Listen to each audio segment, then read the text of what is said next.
ॾिसी रहिया आहियो सिंध ग्रीन न्यूज़। मां आहियां गुलज़ार मंचांडियो। ख़बरुनि जो सिलसिलो जारी आहे। हाणे ख़बरूं शामिल कंदासीं।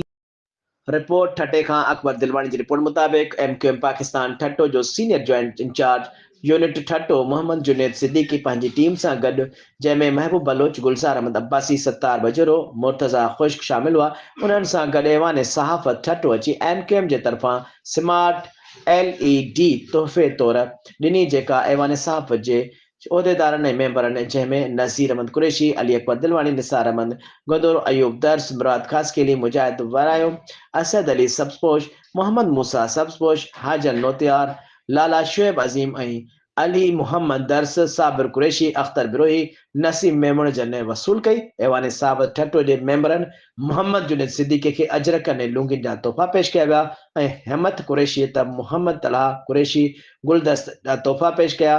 चीफ ऑर्गेनाइज़र अली अकबर दिलवानी आयल महिमाननि जो शुक्रिया अदा कयो। जुनेद सिद्दीकी ऐवान सहाफ़त जे मेंबरनि खे ख़िताब कंदे चयो त पहिरियों ऐवान सहाफ़त मुबारक ॾियणु आयो हुउसि त मेंबरनि ऐं उहिदेदारनि सां मिली तमामु घणी ख़ुशी थी हुई ऐं उन जे कम जे तरीक़ेकार मां तमामु घणो मुतमइन ऐं ख़ुशि थियुसि।